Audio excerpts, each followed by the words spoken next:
Welcome to Beyond Adaptation Fitness. My name is CJ. This is a breakdown of a 45-minute strength and conditioning kettlebell workout, which is divided into 3 sections. While the entire body will be involved in the workout, this is primarily a lower body workout. The first superset couples full body power and lower body strength. The second superset combines 2 movements challenging full body mobility and strength. And the last section is a finisher of high-intensity jump rope intervals, alternating with a core and hip flexor strength exercise. The only equipment you will need is 2 kettlebells and a jump rope.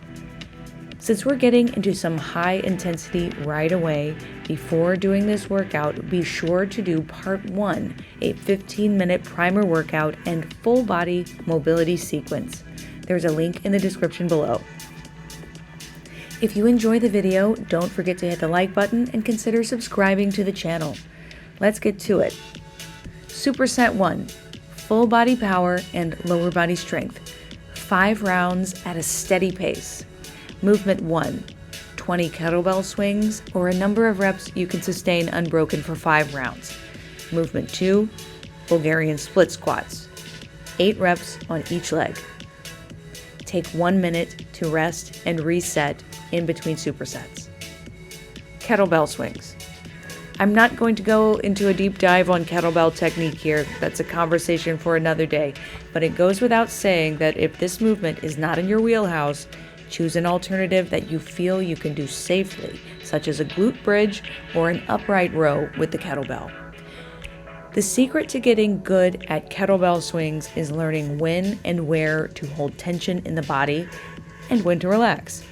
This is all about timing. The entire back needs to support the hip drive to get height on the swing. At the top, the kettlebell should be temporarily weightless. You will guide the kettlebell in the downswing and prepare to receive the kettlebell, hinging the hips forward. Brace the core as if you are about to get punched in the stomach to protect the lower back. The hip drive gets its power from a quick, forceful hip extension and glute contraction.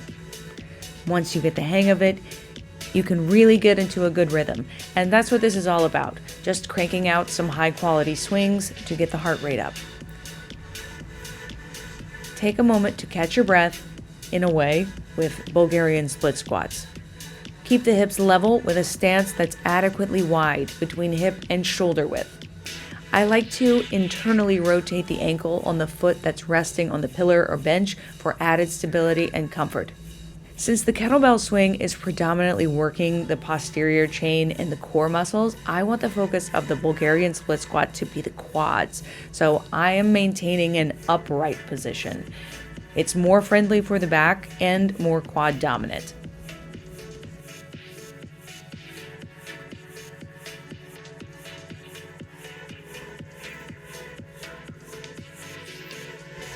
Superset 2, strength and mobility. 5 rounds. Minute 1, 8 overhead squats per side. Minute 2, 20 sumo deadlifts. Minute 3, rest. Overhead squats. If you have never tried this before, proceed with caution, starting with a very light weight to analyze your available range of motion and comfort. The purpose of this movement is both improving strength and mobility. Overhead squats will require mobility in every major joint, flexion in the ankles, knees, hips, and extension in the back and shoulders. You may notice that one side is more difficult than the other, and that's the primary purpose of doing this exercise unilaterally, to balance out those muscle imbalances.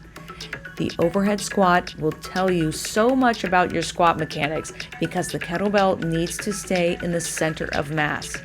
For example, if you tend to wobble a bit coming out of the squat, the kettlebell is going to let you know.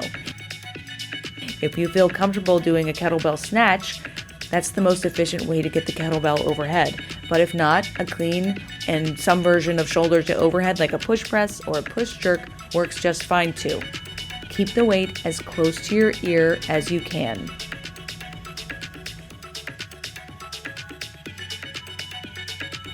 Sumo deadlifts. Assume a wide stance and turn out the feet a bit. If you find that you have limited range of motion in the hips, then your stance may need to be narrower. How can you tell?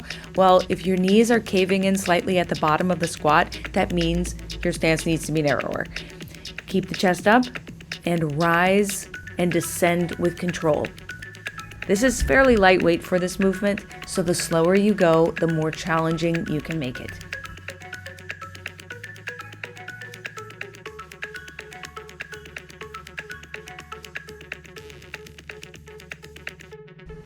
The final part is a 2-movement skill practice superset, alternating a high-impact skill movement with a lower-impact skill movement. That way, when it's time to get cracking on the high-intensity portion, you have adequate recovery and can give it your best effort. Minute 1 is double unders practice. Minute 2, 20 L-sit leg lifts over a kettlebell. Minute 3, rest. The purpose of the double unders is to practice this skill under a little fatigue, so they will likely not be as good as if you were fresh. But this actually helps improve the double under technique because it will incentivize you to be as efficient as possible in this movement, and it teaches you to relax more when you do them. A common mistake that must be overcome is holding too much tension in the body, especially the arms. The good news is that you have 2 minutes to recover before starting the next bout of double unders.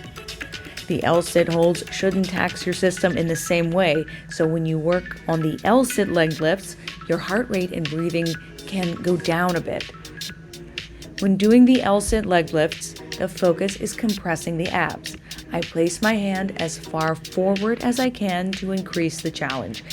But if you need to start with your hands further back to make it easier, that's perfectly fine. Keep the feet together and lightly tap your feet on both sides of the kettlebell. Each tap counts as 1 rep. And that's the workout.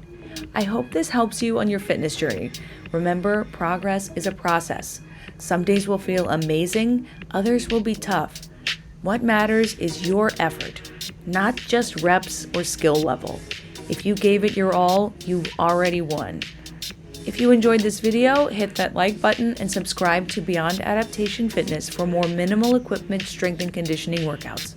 See you next time.